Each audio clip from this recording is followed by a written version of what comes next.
Hey guys, welcome to Heart to Talk, the podcast. I am the host and creator, Teresa Caesar. My intention for this podcast is to deliver to you wisdom, inspiration, and consciousness through solo episodes and conversations amongst insightful people. It is my greatest honor to bring to you talks that come from the heart.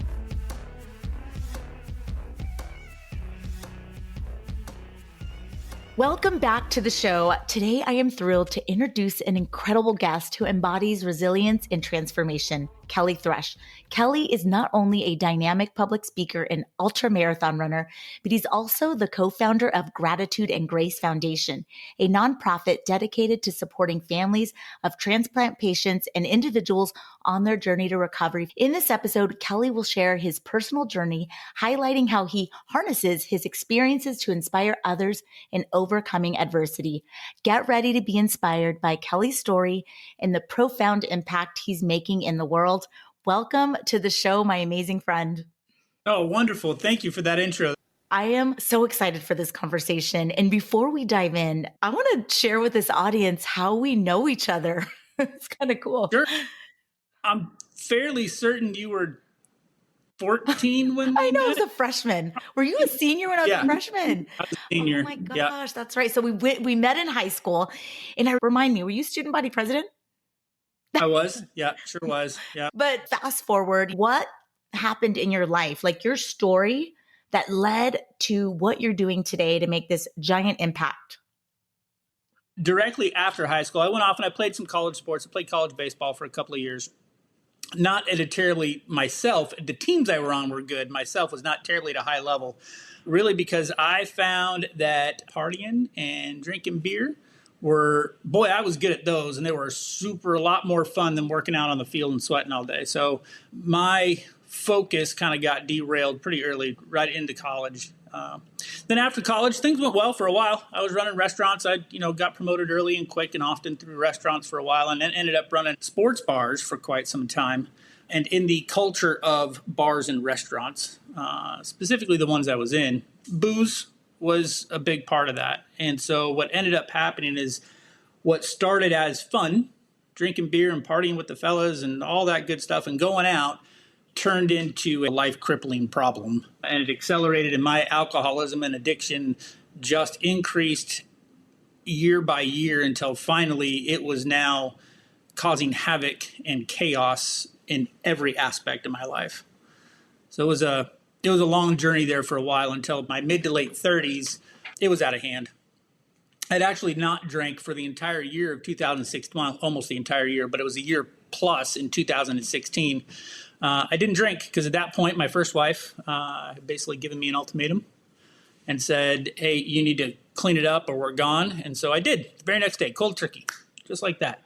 And didn't go to meetings, didn't have any support group, didn't think I needed them. I didn't have a problem. All of the cliches that you'll hear from every addict ever. And then finally, a year later, it was, oh, look, I'm cured. I can drink like a normal person. Look, I did it for an entire year plus a couple of weeks. There's no reason I can't drink like everybody else does.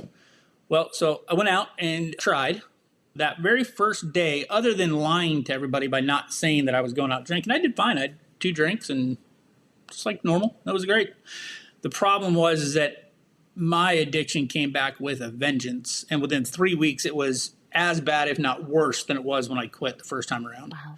And that sent me spiraling. And that was the beginning of end of 2016 into 2017. As a result, my marriage dissolved. My relationships dissolved with my kids, with my siblings. It was tough there for a while. I was actually, the phrase I use, I was darn near homeless at that particular point. My grandmother, who had lived with us because of health concerns, she lived with us and the teenagers. She still had her original house, thank goodness, because she allowed me to move in there with her. Otherwise, I don't really know what I would have done. And so how did you get out of it? What ended up happening was during that year of 2017, once I left the house and I was on my own and I had no real responsibilities. I went from a general manager and a training manager that traveled, different locations for restaurants to now I'm a server at 38 years old, 37, whatever I was at the time, living with my grandmother. And I wouldn't say in squalor, but it was a step above that. But finally, in January of 2018, my liver finally quit. And I was finally forced to by my boss, my current boss, actually, who still I work for to this day, 7 years later almost, sent me to the hospital as an ultimatum because I was in denial and she could see it. And so could everyone else around me that I was jaundiced. My eyes were yellow. My skin was yellow. I was sweaty. I was a mess. I was death warmed over. And she looked at me and said, "You're going to the hospital right now," and didn't give me a choice. And thank goodness. And that was on January 10th of 2018 because I was in end stage liver failure. I was at stage 4, end stage liver failure from cirrhosis and from the scar tissue and from the drinking. And I spent in total about 4.5 months in the hospital at that point. So when you asked about rock bottom and quitting drinking, none of that was by choice. It was simply because I was in the hospital. It was like what nearly killed you is what like had to save you. There probably was Absolutely. nothing else, right? Like to like get you to snap out of it. No, there was so when I do a lot of talks, and especially if I'm talking to young people, I always talk about Marvel movies, right? And I don't remember which one it was, Endgame or whatever it was, but one of those ones where Doctor Strange and Iron Man are talking, and they talk about all these different scenarios and how this plays out. And he basically tells them, look, there's only one scenario in which the good guys win. And that was me. This was the one timeline in which I actually made it out alive out of that situation. Had I not met Jamie, who is now my wife, she was then my girlfriend. Had I not met her at that particular moment in my life, I wouldn't have made it. Had I not been forced to go to that hospital that day, I wouldn't have made it. There's a number of things that had to play out, even when I was in the hospital, had to play out in order for me to survive. Because there were multiple doctors. We did the tours of the hospital around town. I mean, we went to 4 different ones and saw, a liver specialist. And each of them, until I got to the one that did the transplant, each of them said that there was nothing that they could do for me, that I was beyond repair. It was time to get my affairs in order. I had about 2 months, give or take. Wow. So then what happened next? So we do the tour of the hospitals, and finally we end up at Banner, UMC, down here on campus. And even there, the initial doctors that came to see me, this was now mid-February, give or take, and I've now been in hospitals for 5 weeks or so. I got there, and even the doctors at Banner told me that there was nothing they could do for me because my liver was so far gone. It was now dragging my kidneys down with it, so they were failing on top of it. And there were 2 doctors, internal hospitalists, medicine doctors, that I, to this day, don't know what they saw in me or what convinced them, but they convinced the transplant team to take a risk on me. I got goosebumps. Because, oh my God. Yeah. So, and yeah, it was pretty amazing. And so they were able to convince the transplant team that, yes, this guy is worth the risk of all the things that could have or maybe should have gone wrong.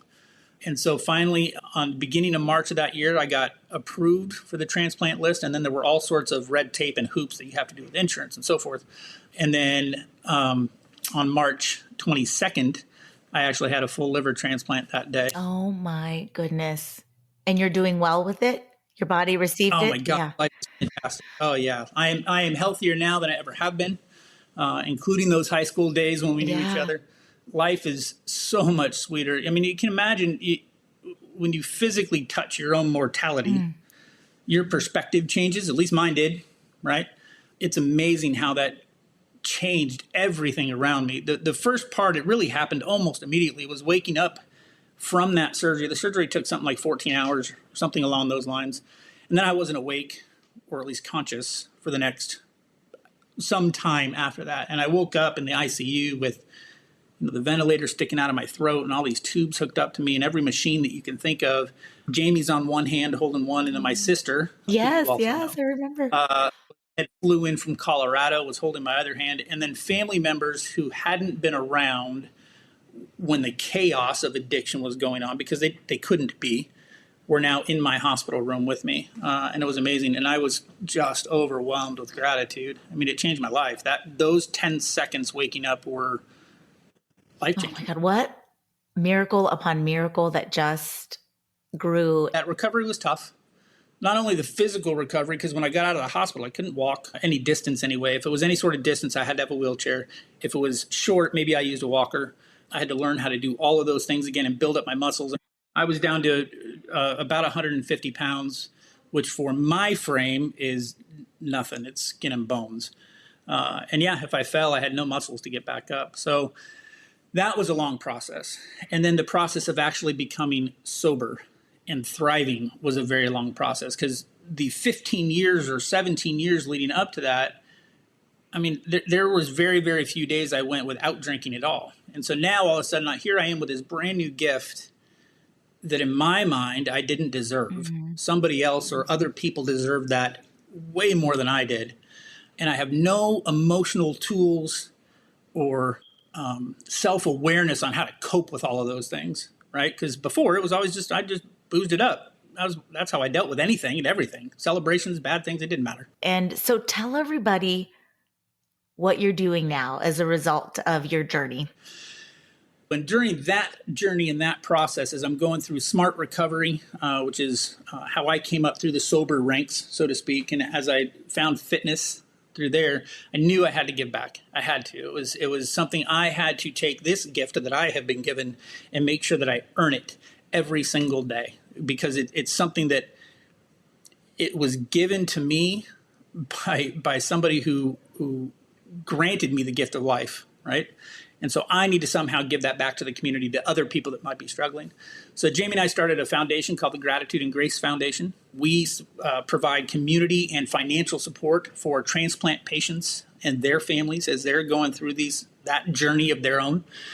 Because with transplants, the patient itself is typically out of work for a year or so, but the bills are still there.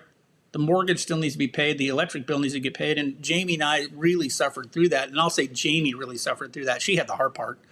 I just tried to get healthy again.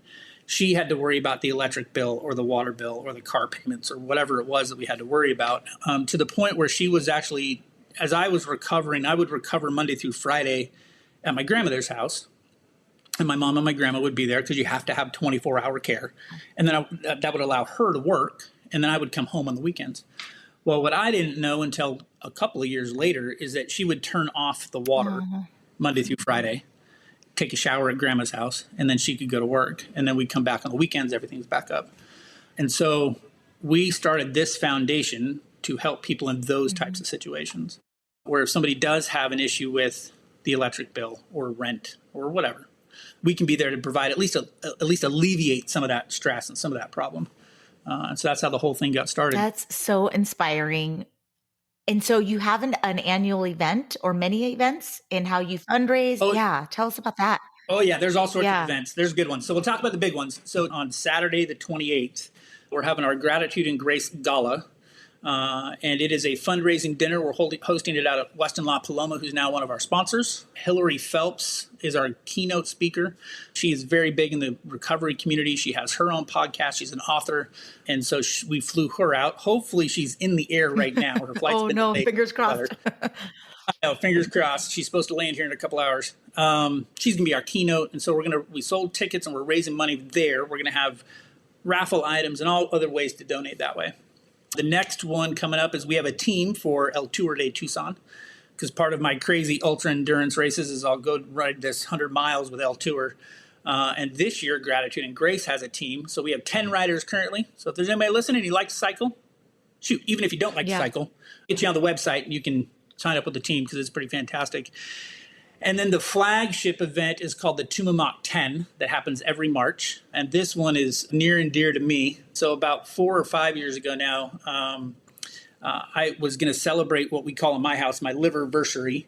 And my buddy, another one that you actually know from high school, Tom Cox. Oh, yeah. So he was a buddy of mine. He says, hey, how are you? This is like 4 years ago. He goes, how are you celebrating your liverversary this year? I said, well, I think I'm going to go run up and down Tumamoc. And he goes, that's a great idea, man. I'll come with you.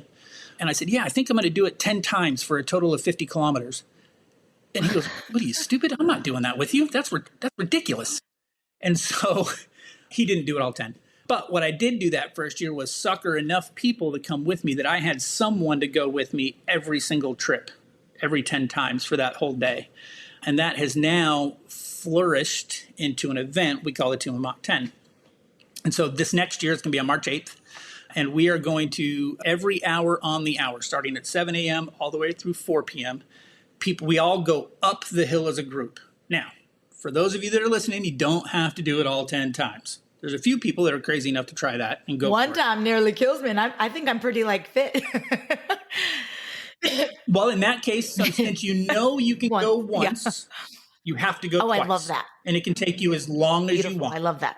As much time as you want. And we'll have snacks and music and sponsors, and we're going to have bibs this year so that we stand out on the hill. We have t-shirts. I mean, it's a whole to do. And so this year we have sponsors. We're partnered with the U of A for this event on Tumamoc, so we are officially sanctioned, so to speak. That's awesome. It's going to be fantastic, and it's going to be another fundraiser for the community, so that we can get out and help some more families. Gosh, this is so inspiring, and I'm so proud of you. And so for those listening, including myself, I'm going to drop every link for, of course, your website, upcoming events.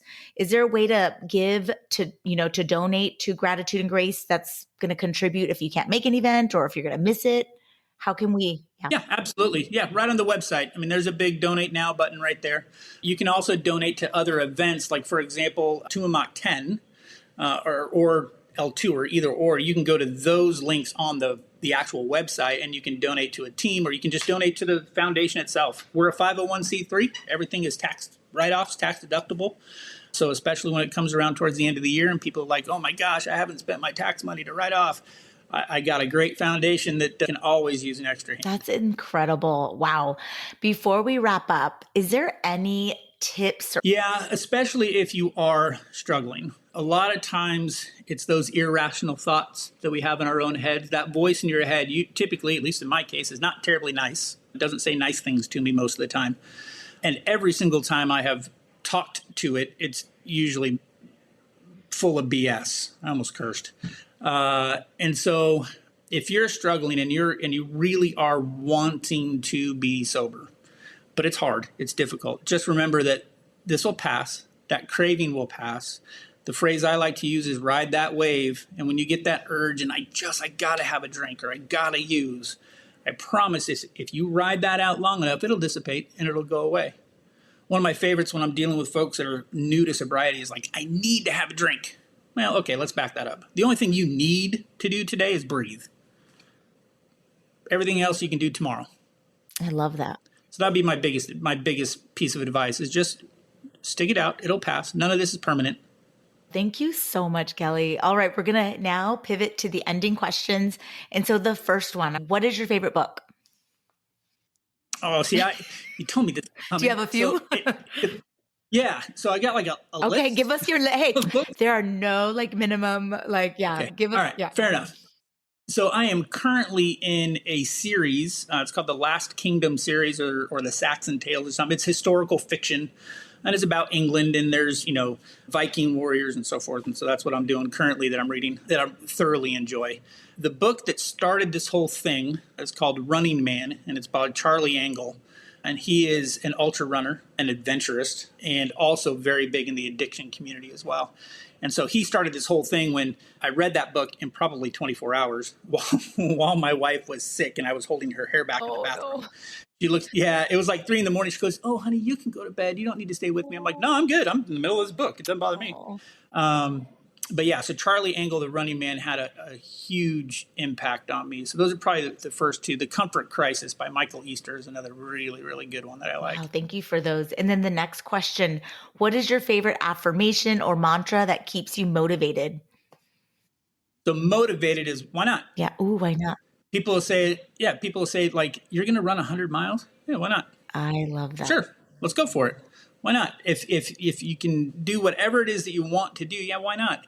If you fail, who cares? Like, we get this amount of time on this planet. I mean, it flashes in front of you.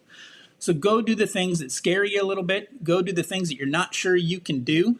I have a 300-mile trek coming up in April that I'm not real sure I can complete that. But you know what? I'm going for it. Why not? If I make it 150 miles, shoot, if I only make it 50, only make it 50 miles, I made it 50 miles that day. Like it's amazing. So yeah, why not? Go camping, go trekking, go skydive, go do whatever you want to do. Go have experiences that you will not be able to get possibly tomorrow. I love that so much. And the last question, what do you want to be known for? I want to be a person that people around me can count on. no matter what they need. It could be obviously the foundation and helping complete strangers navigate those trials and tribulations in their life. But shoot, if you need help moving the couch, I got a truck. Sure, let's go do it. So I want to be someone that you can call and know that, yeah, I'm there. And we don't even have to be good friends. Shoot, we could be complete strangers and you just need a hand and yeah, I'm on it. I got it for you.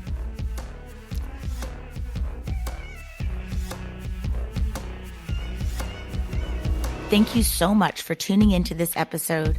Please download, rate, subscribe, and share this podcast. Also, be sure to visit my website at teresacaesar.com to check out my inspirational merch, connect to my social accounts, and much more.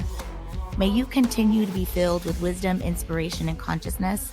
Otherwise, friends, I will be back in 2 weeks for another episode of Heart to Talk.